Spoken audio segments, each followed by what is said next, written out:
It is a clear, sunny morning in September as Oscar Goldman and Steve Austin drive out of Washington toward the airport. Is the press latched onto the story yet, Oscar? I don't know. Let's see what's on the air. And that's the latest on the situation in Europe. Now for the weather. Sunny and clear from Florida to Hatteras today and tomorrow. Winds gentle from the... Ladies and gentlemen, I've just been handed this bulletin. A converted Coast Guard cutter, the Coral Isle, engaged in marine research in the South Atlantic, was reported lost today in the Bermuda Triangle, notorious as the graveyard of ships and planes. Nothing is known of the circumstances under which the vessel sank. There was one survivor, but his condition is so grave that little hope is held out for his recovery. And now, back to the weather and sports. Well, they've got the story all right. What there is of it. Yeah, and I suppose we're going to get the usual load of devil theories and speculation about UFOs that always come up when anyone mentions the Bermuda Triangle. You gotta admit there's something mysterious about this one. The satellite weather pictures showed no clouds over that area in the past couple of days. The weather was perfect, so we know that the Coral Isle wasn't lost in a storm. Well, I'm hoping you come up with some answers when you get down to Norfolk and interview the one survivor. Has he said anything yet? Not really. He was picked up in a state of shock 200 miles off the coast by a Coast Guard cutter. He was babbling incoherently all the way back in the helicopter that took him off the cutter. Something about a sea monster. Sea monster? Funny how that story never seems to die. Yeah, there was a report just a few days ago by a couple of kids who claimed they saw one off the Florida coast. I can discount that one, but this man we picked up is a marine biologist, Dr. Niels Holmgren.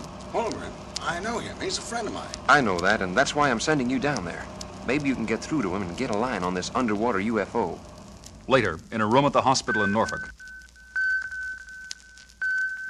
How's he doing, Doctor? Still in a deep comatose state, Colonel. Comes out of it periodically, but obviously hallucinating. Okay if I stay with him? Of course, I'll check in again in a little while.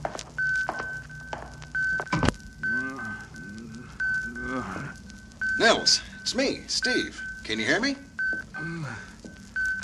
It's close. Coming closer. Closer. Closer. Oh. Steve?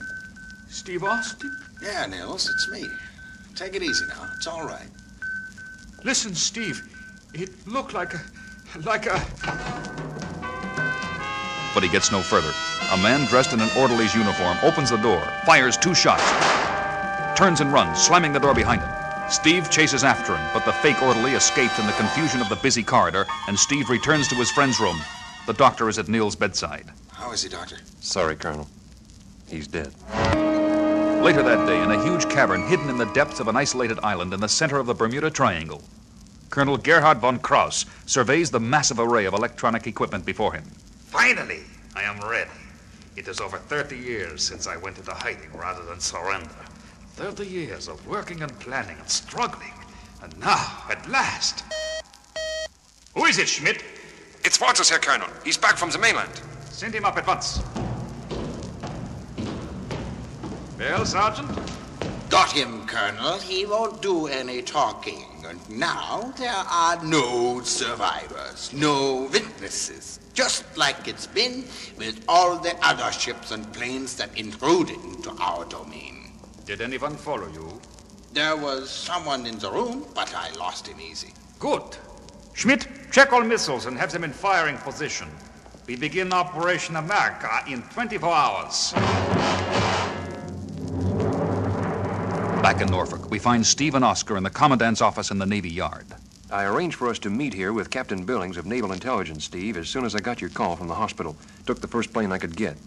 I was there when they brought Dr. Holmgren in, Colonel Austin, and heard his delirious talk about the sea monster, and I don't doubt he saw something pretty frightening. I think he was trying to tell me what the thing that sank the Coral Isle looked like, but he never did get the chance. Well, all I can say is that this is the first sea monster I ever heard of that sent men ashore to do its killing. Captain Billings, I've been looking at this map of the area, figuring the drift that carried Nils to the spot where he was picked up. My guess is that the Coral Isle was hit by the monster, or whatever it was, somewhere near this island. That's Ghost Island. Nothing but a huge uninhabited rock in the middle of nowhere. There's nothing there. It's so worthless, no government has even bothered claiming sovereignty. Just the same, I'd like to go have a look-see. Do you have any kind of armed ship in the area that might look like another research vessel? We do have an older type cutter about 3 hours sailing time from it. Carries some pretty good guns. Can you arrange for a copter to set me down on that ship and authorize the captain to go into those waters? It's pretty dangerous for shipping in that area under the best of conditions, but it can be arranged. who knows? Maybe the ship will look like a real nice meal to a hungry sea monster. Well, we're almost there, Colonel Austin. Ghost Island is about 5 miles due east. Pretty rough out here. Does the wind always come up that suddenly, Captain? It's not unusual. It's one of the factors that make the area so treacherous for navigation. Bridge, Captain Bailey speaking. Olson here, Captain. Got a sonar reading. Large object 3 miles ahead, approaching at 10 knots. Okay, Olson. All hands, battle stations. All hands, battle stations. Stand by. Visibility's down to less than half a mile. It's going to be hard. Wait a minute. Got something. Where? 15 degrees to starboard. Good Lord. It's a sea monster. Mills was right. On a collision course. Look at that thing. Must be 80 feet long and a huge gaping mouth breathing fire. It's big enough to...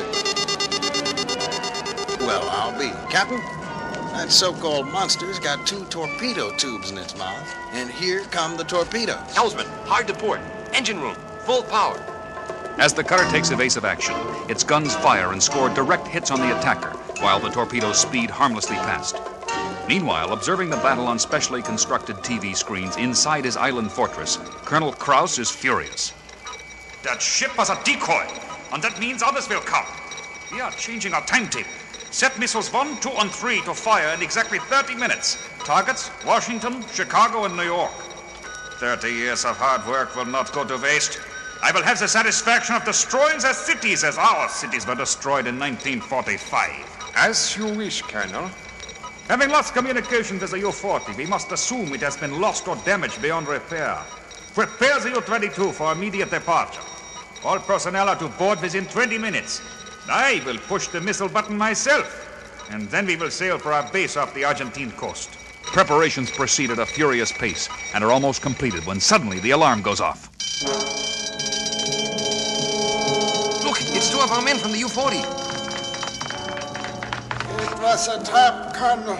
A trap. Yes, you fools! And you may have let them here!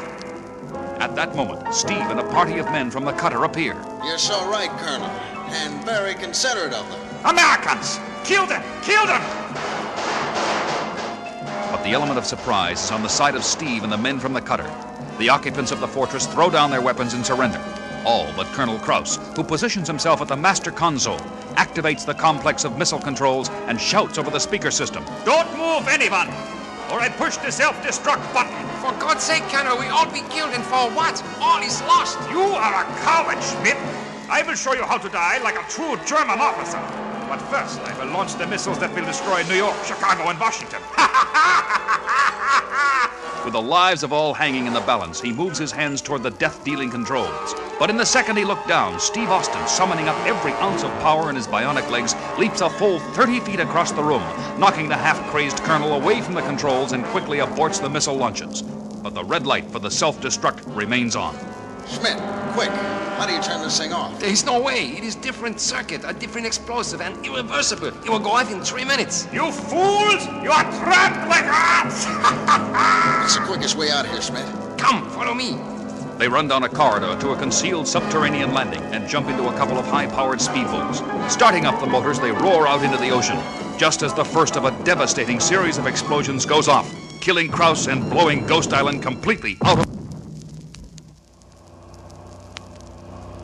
So I thought I'd come down and pick you up at the airport myself before the reporters got at you. I appreciate the service, Oscar. I've been wondering, Steve, why did Krauss bother with that whole monster masquerade? Guess he figured that if any of his shipwreck victims did get away, it'd be better to have the authorities looking for a mythical creature that could be living anywhere under the water, rather than a plain, ordinary, everyday submarine, which would have to have a base somewhere nearby. Shades of Jules Verne and Captain Nemo. Hey, Oscar, I'm hungry. Let's stop at that burger joint up ahead and have something to eat. Okay with me, pal. What'll you have? How about a monster burger, pal?